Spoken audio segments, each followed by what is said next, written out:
আমি আপনাদের সামনে কোরআনুল কারীমের একটা আয়াত তেলাওয়াত করেছি। কয়টা আয়াত? কোরআনুল কারীমে আয়াত আছে ৬৬৬৬। সুবহানাল্লাহ। আস্তে বলবেন না জোরে বলবেন?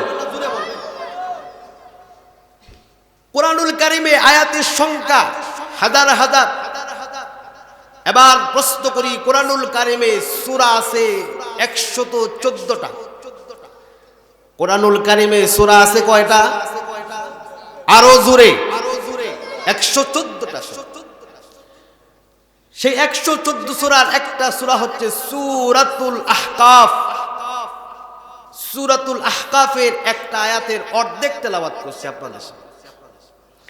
ভূমিকা না দিয়ে সামনের দিকে চলি।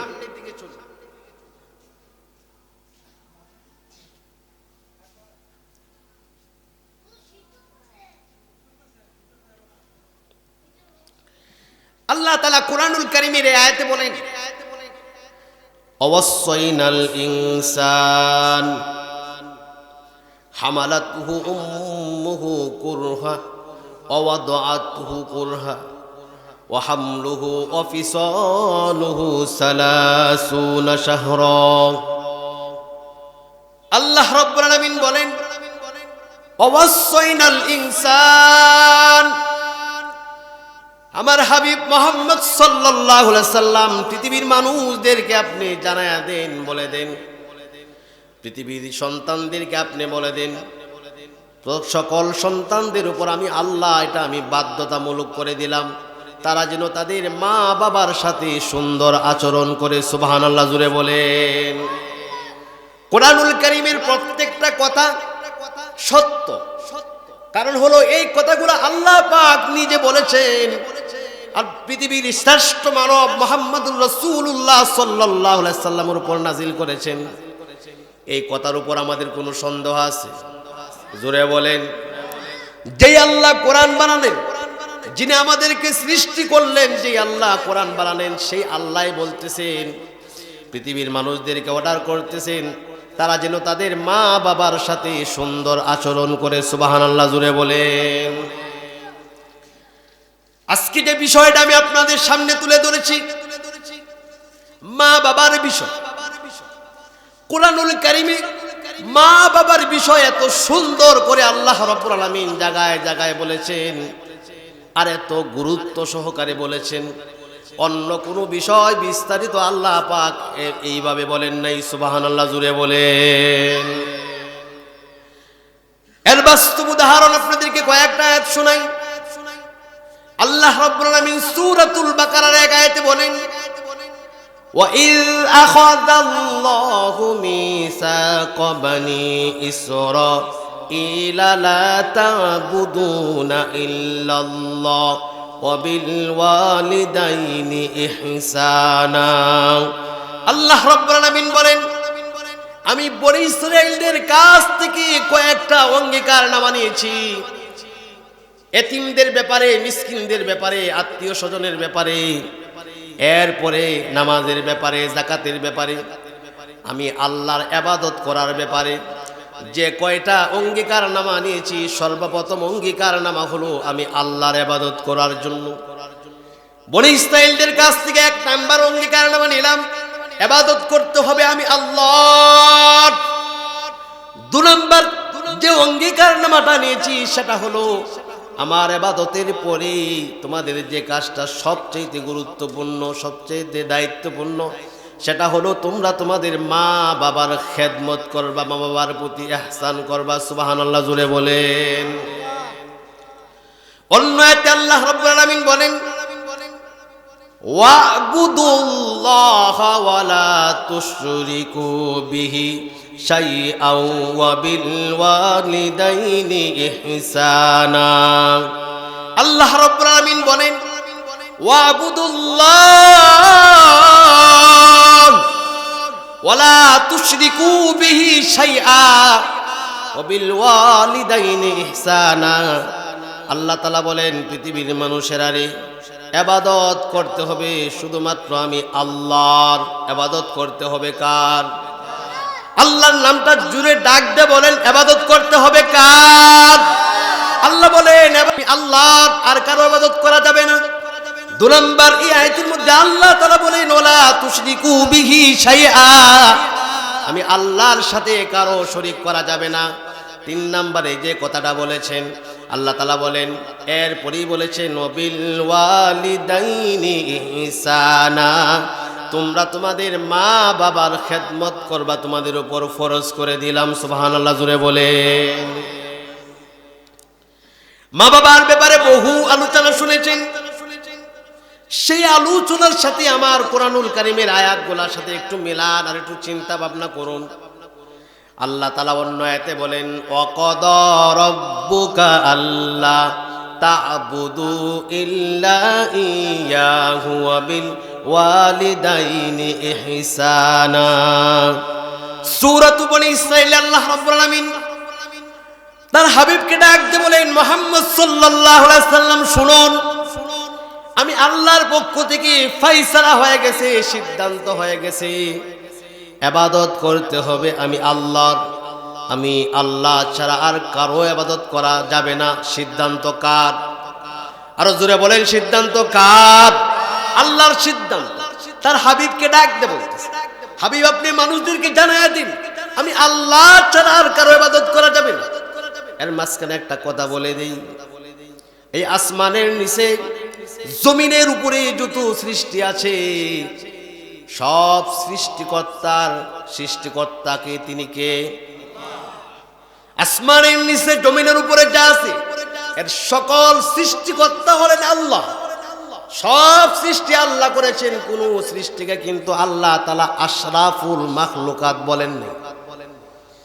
আমরাও কিন্তু আল্লাহর সৃষ্টি, কিন্তু দেখেন আসমানের নিচে জমিনের উপরে কোন সৃষ্টিকে আল্লাহ তাআলা আশরাফুল মাখলুকাত বলেন নাই। আমরাও আল্লাহর সৃষ্টি, আল্লাহ তাআলা আমাদেরকে আশরাফুল মাখলুকাত বলে ঘোষণা দিয়েছেন। আল্লাহু আকবার জোরে বলেন। আল্লাহর কত সৃষ্টি, কাউকে আশরাফুল মাখলুকাত বলেন নাই। এখানে একটু চিন্তা করার বিষয় আছে না নাই? বলুন, আছে না? আপনি খালি শুনবেন আর যাবেন। জীবনে কতবার শুনলেন? যতবার শুনছেন ততবার চিন্তা করার দরকার ছিল যে আমার আল্লাহ এই জমিন, এই আসমান, চাঁদ, সূর্য, গরু, বাছুর, যা কিছু দেখি, হিংস্র প্রাণী, সব আল্লাহর সৃষ্টি। কাউকে আল্লাহ তাআলা আশরাফুল মাখলুকাত বলেন। আশরাফ কত বড়, এটা যারা আলেম তারা বুঝবে, আপনারা পড়েন নাই এজন্য বুঝাটা কঠিন। আমাদেরকে আল্লাহ রাব্বুল আলামিন আশরাফুল মাখলুকাত বলেছেন। সুবহানাল্লাহ, একবার জোরে বলেন। আশরাফুল মাখলুকাত কেন বলেছেন? আল্লাহ রাব্বুল আলামিন এক আয়াতের মধ্যে বলেন মা খালাকাতুল জিন্না ওয়াল ইনসা ইল্লা লিয়াবুদুন। আল্লাহ রাব্বুল আলামিন বলেন আমি মানুষদেরকে আর জিনদেরকে শুধুমাত্র এই জন্য বানাইছি, শুধুমাত্র আমার ইবাদত করবে। আল্লাহ তাআলা এই জন্যই আশরাফুল মাখলুকাত বানাইছে। সূরাতুল বনী ইসরাঈলের আয়াতে আল্লাহ তার হাবিবকে বলে দিয়েছেন, হাবিব আপনি বলুন আমার ইবাদত করা ছাড়া আর কারো ইবাদত করা যাবে না, ইবাদত করতে হবে শুধুমাত্র আল্লাহর। দুঃখের বিষয় হলো, কষ্টের বিষয় হলো আল্লাহ তাআলা কোনো মাখলুককে আশরাফুল মাখলুকাত বলেন নাই, আমাদেরকে আশরাফুল মাখলুকাত করছে আল্লাহর ইবাদত করার জন্য। কিন্তু আমাদের মধ্যে কিছু এমন বায়াস, আল্লাহকে ইবাদত না কইরা একটা মানুষ আর একটা মানুষের সামনে গিয়া সেজদা দেয়, আছে না নাই? কত বাবা বানাইছে, বাবার মাজারে গিয়া সেজদা দেয়, আছে না নাই? বাস্তব না অবাস্তব? আপনি তো আশরাফুল মাখলুকাত, আল্লাহর ইবাদত করবেন, এই জন্য আশরাফুল মাখলুকাত। একটা মানুষ হয়ে আর একটা মানুষের মাজারে গিয়া সেজদা দেয়, এমন মানুষ আছে না নাই? বাবার অভাব নেই, বিড়ি বাবা, কি বাবা আছে না নাই? আমি মিথ্যা কথা বলতেছি? আপনি আজকে চার্জ দেন, ইউটিউবে পাবেন বিড়ি বাবা। কি বাবা? বিড়ি বাবা। এরপরে আছে ল্যাংটা বাবা, আছে না নাই? ল্যাংটা বাবা। আমারে বলছে যে হুজুর ওনারা কিছু বইলেন না। আমি বললাম না বলার কি আছে, একটা পুরুষ, প্রাপ্তবয়স্ক একটা পুরুষ নাভি থেকে হাঁটু পর্যন্ত 24 ঘন্টা। আপনারা বলেন 24 ঘন্টা, কয় ঘন্টা? একটা প্রাপ্ত বয়স্ক পুরুষ 24 ঘন্টা নাভি থেকে হাঁটু পর্যন্ত নামাজ যেরকম ফরজ, বাধ্যতামূলক 24 ঘন্টা এই সতর ডাইকা রাখা। সুবহানাল্লাহ, জোরে বলে। আমারে বলে ওনারা কিছু বইলেন না। কেন বলবো না? না বলার কি আছে? ওনার কাছে যা আছে তা আপনার কাছে নাই। আমি বললাম যা আছে তো তা দেখতেই আছে।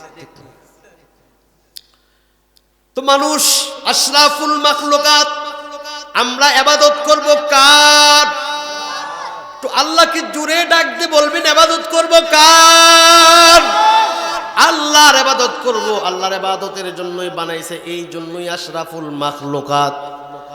আর আমরা মানুষ হইয়া আল্লাহকে সেজদা না দিয়া সেজদা দিয়ে গিয়া মাঝারে আছে না নাই? ওদের আকীদাটা দেখে। মসজিদ যদি আল্লাহর ঘর হয়, নদী কেন ভাঙ্গে? কোরআন যদি আল্লাহর কিতাব হয়, তেল ছোড়া কেন খায়? কথা বলেন নাউজুবিল্লাহ, জোরে বলেন। মানে ওর কথা অনুযায়ী কিছু মসজিদ নদীর পারে আছে, আছে না? নদী ভাঙতে ভাঙতে মসজিদ ভাঙ্গে নেওয়া যায়, এমন আছে না? ওর কথা হলো মসজিদ যদি আল্লাহর ঘর হয়, নদী কেন ভাঙে? এরপরে কোরআন যদি আল্লাহর কিতাব হয়, তেল সোরা কেন খায়? আপনারা তেলা পোকা বলেন, তার মানে হইল তেলা পোকা খাইলে এটা কোরআন আল্লাহর কিতাব না। শেষ আবার হুজুররা একটু গুতা দেয়, গুতা দেখো কি ও মোল্লাজি কোরআন বুঝা ফরনি, আছে না নাই? ওদিকে যাব না, সময় কম তো, অল্প সময়ের ভিতরে ছেড়ে। তাহলে ইবাদত করতে হবে আল্লাহর। সূরাতু বনী ইসরাঈলে আল্লাহ তাআলা বলে দিয়েছেন, হাবিব আপনি বলুন আমি আল্লাহ ছাড়া আর কারো ইবাদত করা যাবে না, আল্লাহর ইবাদত করতে হবে। এরপরে আমার ইবাদত করার পরেই পৃথিবীর মানুষের উপর যে বিষয়টা আমি সবচেয়ে গুরুত্ব দিলাম সেটা হলো প্রত্যেকেই তার মা বাবার খেদমত করবে। সুবহানাল্লাহ, জোরে বলেন। আরেকটু গুছায় আপনাদেরকে বলি, আল্লাহ রাব্বুল আলামিন কোরআন নাযিল করার পরে আল্লাহ তাআলা নামাজও ফরজ করেছেন। আল্লাহ তাআলা কোরআনুল কারীমে নামাজের কথা বলেছেন 82 জায়গায়। সুবহানাল্লাহ, জোরে বলেন। আল্লাহ তাআলা বলেন ওয়া আকিমুস সালাতা ওয়া আতুজ যাকাতা ওয়াল কাউ মা'আর রাকিঈন। আল্লাহ তাআলা বলেন নবী আপনি বলুন এই কাজগুলা করুন, নামাজ কায়েম করুন আর যাকাত প্রতিষ্ঠা করুন। নামাজের কথা আল্লাহ তাআলা এইভাবে 82 জায়গায় বলেছেন। সুবহানাল্লাহ, জোরে বলেন। কিন্তু একটু খেয়াল করুন, আমার নামাজের বিষয় না, আমার বিষয় হলো মা বাবার বিষয়। আমার বিষয়টা কি? মা বাবার বিষয়। একটু বুঝান যে আল্লাহ রাব্বুল আলামিন নামাজের ব্যাপারে 82 জায়গায় কোরআনুল কারীমে বলেছেন, কিন্তু নামাজের জোহরের নামাজ কত রাকাত কোরআনের এক জায়গাও আল্লাহ তাআলা বলেন নাই। আসরের নামাজ কত রাকাত পড়তে হবে, প্রতি রাকাতে কয়টা করে সিজদা দিতে হবে, কোরআনুল কারীমে আল্লাহ তাআলা ব্যঙ্গে ব্যঙ্গে বিস্তারিত বলেন নাই। মাগরিবের নামাজ কত রাকাত পড়তে হবে এবং প্রত্যেক রাকাতে সিজদা কয়টা দিতে হবে, রুকু কয়টা দিতে হবে, কোরআনুল কারীমের আয়াতে আল্লাহ নামাজের আয়াতে বলেন নাই।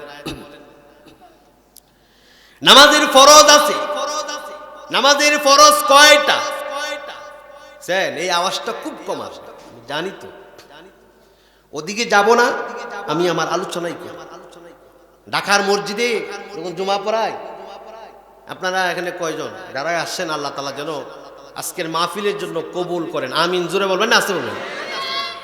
আমার ঢাকার মসজিদে কয়েক বছর আগের ঘটনা একটু শোনাই। ঈদের নামাজে হাজার হাজার মুসল্লি আসছে, প্রায় কয়েক হাজার মুসল্লি। জিজ্ঞাসা করলাম ভাই নামাজ ভাঙ্গার কারণ কয়টা? একজন মানুষ, হাজার হাজার মানুষ মাত্র 4-5 জন বলতে পারছে, বাকি হাজার হাজার মুসল্লি বলতে পারে নাই। এটাই স্বাভাবিক। অথচ আপনার আমার জন্য এই কোরআনুল কারীম সহিহ শুদ্ধ করে শিখা, নামাজ যেরকম ফরজ, আল্লাহর উপর ঈমান আনা যেরকম ফরজ, যাকাত যেরকম ফরজ, কোরআন শরীফ সহিহ শুদ্ধ করে শিখা প্রত্যেকটা মুসলমানের উপর ফরজ। কথা বলেন ঠিক কিনা? আল্লাহ রাব্বুল আলামিন মা বাবার ব্যাপারে বিস্তারিতভাবে বলেছেন।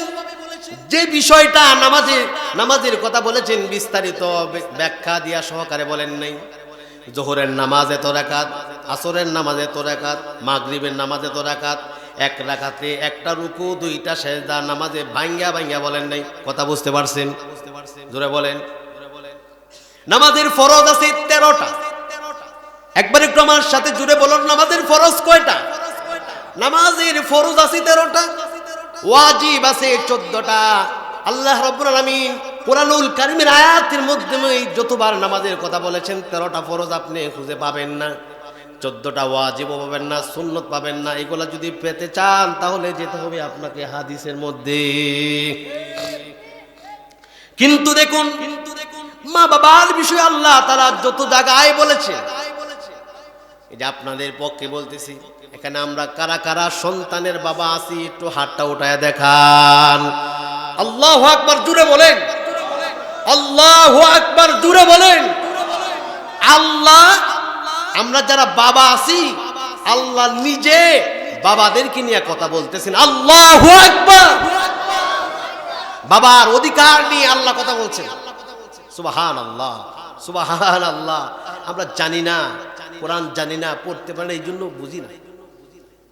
বাবার অধিকার নিয়ে কথা বলতেছে, মায়ের অধিকার নিয়ে কথা বলতেছেন। যে সমস্ত মা বোনেরা আমার কথাগুলা শুনতেছেন, দেখুন বাবারা শুনুন, মায়েরা শুনুন, দেখুন আপনাদের ব্যাপারে মহান আল্লাহ রব্বুল আলামিন কত সুন্দর করে কত অধিকার নিয়ে কথা বলেছেন, যাতে পৃথিবীর কোনো বাবা মা যেন সন্তানের কাছ থেকে নৈরাশ না হয়। সুবহানাল্লাহ জুড়ে বলেন। যে বিষয়টা আপনাদেরকে বলতে যাচ্ছিলাম সেটা হলো এই যে আল্লাহ রাব্বুল আলামিন নামাজের ব্যাপারে এভাবে ব্যাখ্যা দিয়া তাফসীর করে বলেন নাই। যাকাতের কথা কোরআনুল কারীমে আল্লাহ তাআলা প্রায় 30-এর উপরে জায়গায় বলেছেন। সুবহানাল্লাহ জুড়ে বলুন। যাকাতের ব্যাপারে কোরআনুল কারীমে 30-এর উপরে জায়গায় বলেছে। কত টাকা হইলে কত টাকা যাকাত দিতে হবে বিস্তারিত আপনি কোরআনুল কারীমে পাবেন না। 30 জায়গায় পড়বেন, শুধু বলবে আল্লাহ তাআলা ওয়া আতুজ যাকাতা ওয়ারকাউ মা'আর রাকিঈন। শুধু বলেছেন যাকাত দাও, যাকাত প্রতিষ্ঠা করো, কিন্তু বিস্তারিত ব্যাখ্যা সহকারে বলেন নাই। এবার একটু আমার দিকে মনোযোগ দেন আর শুনুন, কথাটা একটু বোঝার চেষ্টা করুন। আল্লাহ তাআলা যত জায়গায় মা বাবার ব্যাপারে কথা বলেছেন, তত জায়গায় আল্লাহ তাআলা বিস্তারিত ব্যাখ্যা সহকারে বলেছেন। সুবহানাল্লাহ জুড়ে বলুন। আল্লাহ রাব্বুল আলামিন বলেন, ফালা তাকুল লাহুমা উফফিন ওয়ালা তানহারহুমা ওয়া কুল লাহুমা কাওলান কারীমা।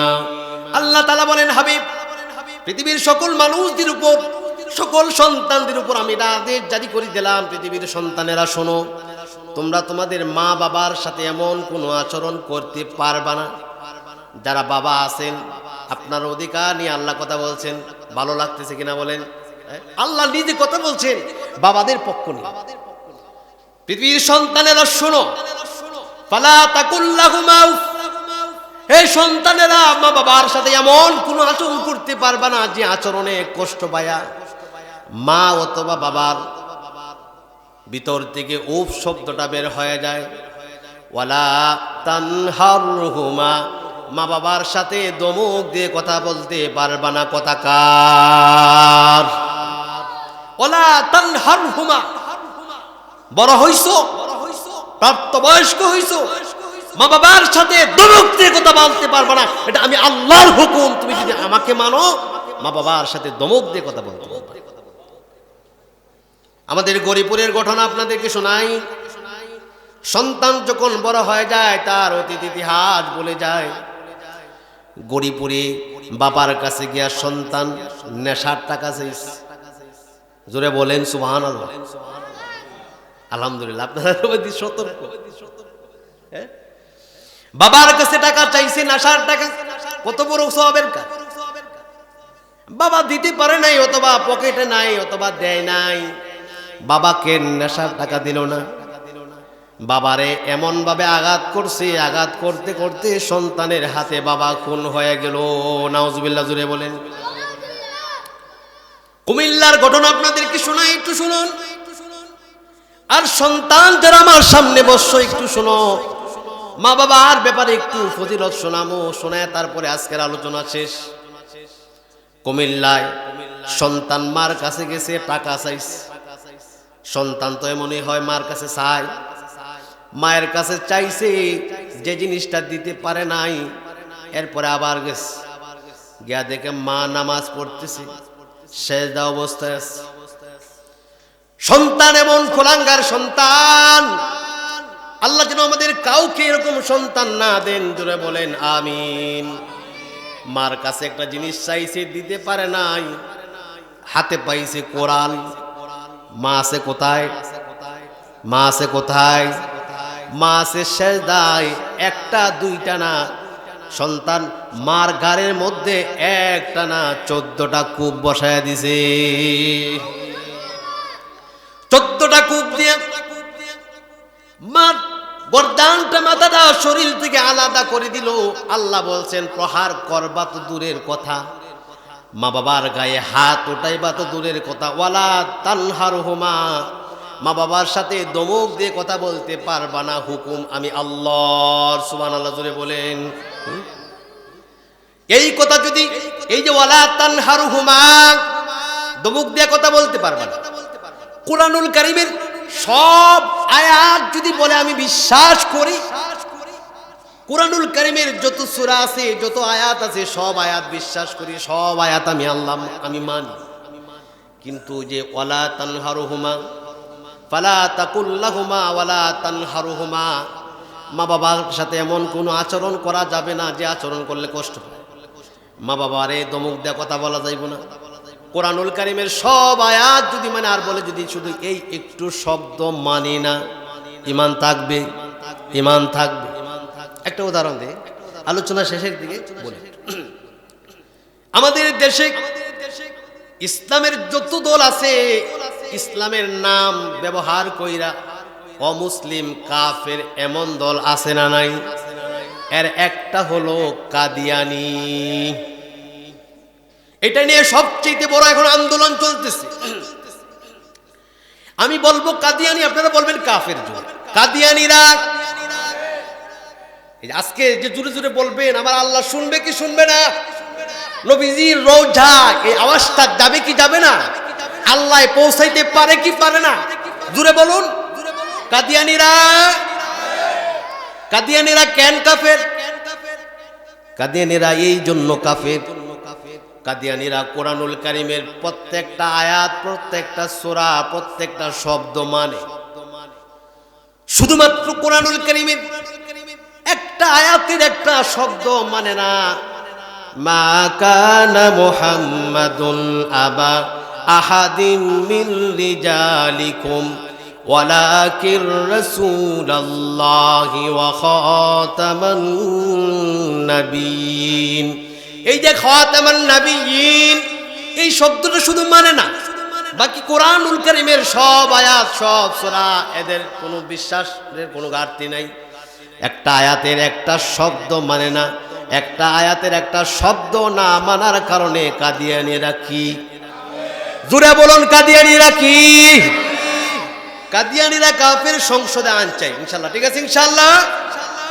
আমি এটা বলতে চাচ্ছি, এই যে আল্লাহ তাআলা বললেন ওয়ালা তানহারহুমা, সন্তানেরা মা বাবার সাথে দমক দিয়ে কথা বলতে পারবা না। কেউ যদি বলে শুধু এই শব্দটা মানি না, ওর ঈমান থাকবে। আল্লাহ রাব্বুল আলামিন মা বাবার সাথে এমন আচরণ করতে নিষেধ করেছেন, দমক দেয়া কথা বলতে নিষেধ করেছেন। কথা কেমনে বলবো আমার আল্লাহ তাআলা সেইটাও শিখাইয়া দিয়েছেন। সুবহানাল্লাহ, জুড়ে বলেন আল্লাহ তাআলা বলেন ওয়াকুল লাহুমা কাওলান কারীমা, সন্তানেরা তোমরা তোমাদের মা বাবার সাথে এমনভাবে কথা বলো, সম্মানজনক কথা বলো। আল্লাহ আদেশ জারি করে দিলেন ওয়াহফিদ লাহুমা জানাহাজ যুল্লি, সন্তানরা রে, পৃথিবীর সন্তান, তোমাদের যাদের মা বাবা বেঁচে আছে, তোমাদের যে যত করুণা তোমাদের পক্ষ থেকে মা বাবার প্রতি ইহসানের ডানাটা তোমাদের মা বাবার সামনে বিছায়া দাও। আমি কিন্তু আপনাদেরকে হাদিস শুনাইতেছি না, আয়াতের তরজমা শুনাইতেছি। আল্লাহু আকবার, জোরে বলেন আল্লাহু আকবার। হাদিসের তরজমা না, আয়াতের তরজমা। মা বাবার সাথে ধমক দিতে পারবে না, এমন কোনো আচরণ করতে পারবে না। উফ শব্দটা মা বাবার ভিতর থেকে বের হয়। কথা কেমনে বলবা? সম্মানজনক, কাওলান কারীমা, সম্মানজনক কথা বলো। তোমাদের পক্ষ থেকে মা বাবার প্রতি যত ইহসানে ডানা আছে, মা বাবার পায়ের তলে বিছায়। সর্বশেষ যে আদেশটা করেছেন আল্লাহ তাআলা বলেন ওয়াকুল রব্বিরহামহুমা কামা রব্বায়ানি সগীরা। সুবহানাল্লাহ, জোরে বলেন। এই দোয়াটা কিন্তু আল্লাহর শিখানো দোয়া। জনাবে বিশ্বনবী মুহাম্মদুর রাসূলুল্লাহ সাল্লাল্লাহু আলাইহি সাল্লামের শিখান নেই, স্বয়ং আল্লাহ রাব্বুল আলামিন নিজে দায়িত্ব নিয়ে মা বাবার সাথে কি আচরণ করবা, কেমনে চলবা, কেমনে কথা বলবা, এরপরে মা বাবার জন্য কি দোয়া করবা, আমার আল্লাহ নিজে শিখাইয়া দিয়েছেন। সুবহানাল্লাহ, জোরে বলেন।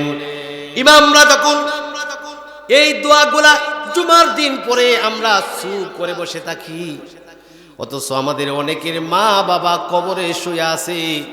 কতদিন হয়ে গেল মারে কবরে শুয়ে দিছি, বাবারে শুয়ে দিছি, মা বাবা কবরে গেছে গা, তারপরও সন্তানের দায়িত্ব আছে না নাই? আল্লাহ তাআলা বলেন সন্তান রে, যখনই তোমার হাতটা আমার কাছে উঠবে তখনই তোমরা তোমাদের মা বাবার জন্য দোয়া করবা। দোয়াটা সকলে আমার সাথে জুড়ে জুড়ে বলেন রব্বির হামহুমা কামা রব্বায়ানি সগীরা। সুবহানাল্লাহ, জুড়ে বলেন। আল্লাহ রাব্বুল আলামিন কোরআনুল কারীমের বহু আয়াতে বলেছেন। ইমাম কুরতুবী এই আয়াতগুলোর একটা ব্যাখ্যা করেছেন, একটা ব্যাখ্যা করি, তারপরে দুইটা হাদিস শোনাবো, তারপরে আলোচনা শেষ। ঠিক আছে ইনশাআল্লাহ। একজন বড় আলেম, আল্লাহর বিখ্যাত ওলি, তিনি একটা ব্যাখ্যা করেছেন সূরা বনী ইসরাঈলের আয়াত ওয়াকাদা রাব্বুকা আল্লা তা'বুদু ইল্লা ইয়াহু বিল ওয়ালিদাইনি ইহসানা। এই যে আল্লাহর ইবাদত, সূরাতুল লুকমানে অন্য জায়গায় আল্লাহ বলেছেন আনিশকুরলি ওয়ালি ওয়ালিদাইকা ইলাইয়াল মাসির। দুইটা আয়াতের একটা ব্যাখ্যা করেছেন ইমাম কুরতুবী। ইমাম কুরতুবী বলেন আল্লাহ তাআলা সূরাত বনী ইসরাঈলে আল্লাহর ইবাদতের পরেই মা বাবার খেদমতের কথা উল্লেখ করে, আর সূরাতুল লুকমানের 14তম আয়াতে আল্লাহর কৃতজ্ঞতা করার উল্লেখ করার পরেই মা বাবার প্রতি কৃতজ্ঞ হওয়ার কথা উল্লেখ করে রব্বুল আলামিন তামাম পৃথিবীর সন্তানদের উপর মা বাবার খেদমত করাকে ফরজ করে দিয়েছেন। সুবহানাল্লাহ, জুড়ে বলেন। রাসূল কারীম সাল্লাল্লাহু আলাইহি ওয়াসাল্লাম বলেন পৃথিবীর সন্তানেরা শুনো, পৃথিবীর যত মানুষ হজ করতে যায়, হজ কইরা আইসা কিন্তু কোনো হাজি এই কথাটা বলতে পারে না যে আমার হজ কবুল হইছে।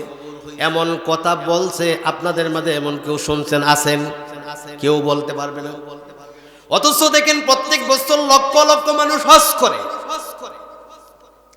মা বাবার খেদমত আপনার আমার জন্য কত, মা বাবার চেহারা সন্তানের জন্য কত গুরুত্বপূর্ণ দেখুন। একবার তাকাইলে কবুল হওয়ার সব পাওয়া যায়।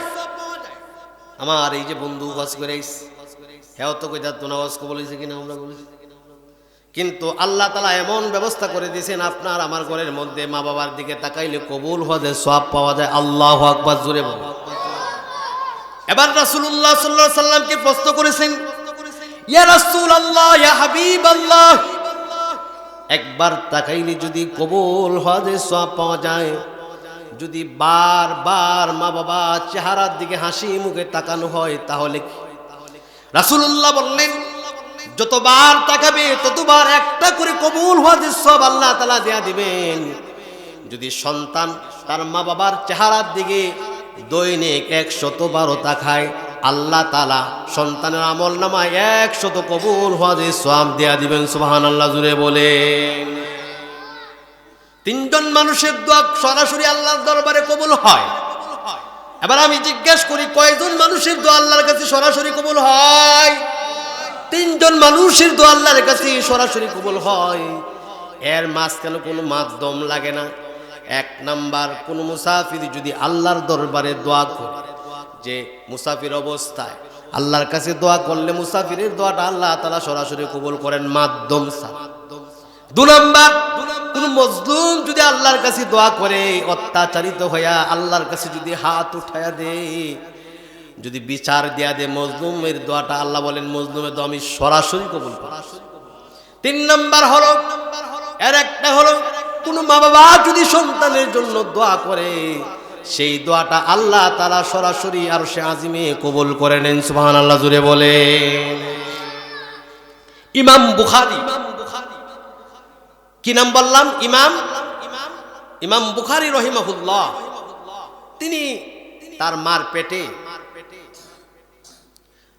তো ওনার আম্মা নিয়ত করলেন যে আল্লাহ, আমার যদি সন্তানটা হয় তাহলে এই সন্তানটারে আমি বিশ্ব বিখ্যাত বিশ্ব বরেণ্য আলেম বানাবো। এমন নিয়ত করে কি করে না? জোরে বলেন। নিয়ত করছে যে আমার সন্তানটারে আমি বিশ্ব বরেণ্য আলেম বানাবো। কিন্তু সন্তান দুনিয়া আসার পরে এমন অসুস্থতা হয়েছে, ইমাম বুখারীর যে চোখের আলো আছে, চোখের আলোটা নিয়ে গেছে আল্লাহ তাআলা, আলো নাই। ইমাম বুখারীর মা ডাকতে বলতেছে, রব্বুল আলামিন, আমি নিয়ত করলাম সন্তানটাকে বিশ্ব বিখ্যাত আলেম বানাবো, কিন্তু এমন অসুস্থতা দেয়া দিলা, চোখের আলোটা কাইরা নিলা, এখন কি হবে? ইমাম বুখারীর মা নৈরাশ হয় না, প্রত্যেক দিন ইমাম বুখারীর জন্য দোয়া করে, রব্বুল আলামিন, আমার সন্তানটাকে তুমি সুস্থ করে দাও, সন্তানকে আমি বিশ্ববিখ্যাত আলেম বানাবো। প্রত্যেক দিন দোয়া করে, একদিন দোয়া করতে করতে ঘুমায় গেছে, দোয়া করতে করতে ঘুমায় গেছে। ঘুমের করে স্বপ্নে দেখতেছে আমাদের জাতির পিতা হযরত ইব্রাহিম আলাইহিস সালাতু ওয়াস সালাম, আমাদের সকলের মুসলিম জাতির পিতা হযরত ইব্রাহিম আলাইহিস সালাতু ওয়াস সালাম ইমাম বুখারীর মাকে স্বপ্নে দেখাইছে, ইমাম বুখারীর মা, তুমি যেই জন্য দোয়া করছো আল্লাহ তাআলা সেই দোয়া কবুল করেছেন। তোমার সন্তানের চোখের আলো আল্লাহ তাআলা আগের চাইতে আরো সুন্দর করে পাওয়ারফুল করে ফিরায় দিছে। ইমাম বুখারী অনেক কিতাব লিখেছেন, কিন্তু একটা কিতাব লিখেছেন যেই কিতাবের নাম হচ্ছে বুখারী শরীফ। যেই বুখারী শরীফকে কোরআনুল কারীমের পরে সবচেয়ে মর্যাদাপূর্ণ, সবচেয়ে গুরুত্বপূর্ণ কোরআনের পরেই যে কিতাব, সেটা হলো বুখারী। আল্লাহ তাআলা তার মার দোয়ার বরকতে ইমাম বুখারীকে এমন ইমাম বানাইছে, তিনি বুখারী আল্লাহর রাসূলের রাউজার সামনে বৈশা বৈশা লেখছে। সুবহানাল্লাহ জুড়ে বলে। রাসূলের রাউজার সামনে বৈশা একটা কিতাব লেখছে। সময় লাগাইছে 16 বছর। সময় লাগাইছে কয় বছর? 16 বছর সময় লাগাইছে। তার কাছে হাদিস আসিল প্রায় লক্ষ লক্ষ হাদিস। আল্লাহ তাআলা এত বড় আলেম বানায়া দিছে। কোন বর্ণনায় লিখেছেন তিনি 6 লক্ষ হাদিসের ইমাম ছিলেন, কিন্তু তিনি যে লক্ষাধিক হাদিসের ইমাম ছিলেন এ নিয়ে কোনো সন্দেহ নাই। বিখ্যাত আলেম এই লক্ষ লক্ষ হাদিস থেকে বাছাই করে একটা কিতাব লিখছেন, সেটার নাম হলো বুখারী শরীফ। মাত্র 6000 এর মতো হাদিস লিখছেন, এর উপরে কিছু। ইমাম বুখারী এমন একটা কিতাব লিখছে মার দরবার করে, রাসূলের রওজার সামনে বৈশা 16 বছর মেহনত করছে, লক্ষ লক্ষ হাদিস থেকে বাছাই কইরা 6000 এর কিতাবের একটা হাদিস লিখছে। হাদিসটা লেখার আগে ইমাম বুখারী একটা হাদিস লিখবেন, সারা দিন রোজা রাখছে, সারা রাত তাহাজ্জুদ পড়ছে, সারা রাত তাহাজ্জুদ পড়ার পরে মোরাকাবায় বসে, মোরাকাবায় বৈশা ইমাম বুখারী সরাসরি রাসূলুল্লাহ সাল্লাল্লাহু আলাইহি সাল্লামের সাথে কথা বলেছেন। সুবহানাল্লাহ, জোরে বলেন। বুখারী ডাকতে বলে, ইয়া রাসূল, বুখারী ডাকতে বলে, ইয়া রাসূলুল্লাহ, আপনার হাদিস সংগ্রহ করতে গিয়ে একটা কিতাব লিখতেছি, সারা দিন রোজা রাখলাম, সারা রাত্র তাহাজ্জুদ পড়লাম, এরপরে মোরাকাবায় বসলাম। আপনি যদি লিখতে বলেন তাহলে হাদিসটা আমি বুখারীতে লিখব, যদি না বলেন তাহলে আমি লিখব না। মুফাসসিরিন একরাম লিখেছেন যতগুলা হাদিস, ৬০০০ হাদিস লিখেছেন, এর উপরে হাদিস লিখেছেন, যতগুলা হাদিস লিখেছেন ততবার বিশ্ব নবীর সাথে সরাসরি ইমাম বুখারী কথা বলেছেন। আল্লাহু আকবার, জোরে বলেন। যেই রাসূলকে একবার দেখার পরে আপনি যদি স্বপ্নে যুগে রাসূলুল্লাহকে একবার দেখেন, জান্নাত কি ওয়াজিব। সুবহানাল্লাহ, জোরে বলেন। যদি সারা জীবনের আমলের বিনিময়ে রাসূলুল্লাহকে যদি স্বপ্নে যুগে একবার দেখতে পারেন, জাহান্নাম হারাম, জান্নাত ওয়াজিব, বাধ্যতামূলক করে দিবেন আল্লাহ। সুবহানাল্লাহ, জোরে বলেন। ইমাম বুখারী একবার নয়, হাজার হাজার বার রাসূলের সাথে সরাসরি কথা বলেছেন, হাজার হাজার বার কথা বলে কিতাব লিখেছেন। কিতাব মুফাসসির একরাম লেখেন, মাদ আর বরকতে আল্লাহ তাআলা ইমাম বুখারীকে বুখারী বানায় দিয়েছে। সুবহানাল্লাহ, জোরে বলেন। যে কথাগুলা বললাম, শেষ কথা সেটা হলো মা বাবার ব্যাপারে আল্লাহ তাআলা কোরআনুল কারীমে অসংখ্য জায়গায় বলেছেন। যত জায়গায় বলেছেন নামাজের চাইতেও, যাকাতের চাইতেও, অন্য বিধানের চাইতেও আল্লাহ তাআলা মা বাবার ব্যাপারে বিস্তারিত বলেছেন। মা বাবার ব্যাপারে আল্লাহ স্বয়ং দায়িত্ব নিয়ে কথা বলেছেন। আল্লাহ তাআলা আমাদের সকলকে কথাগুলোর উপর আমল করার তৌফিক দান করুক। জোরে বলেন আমিন।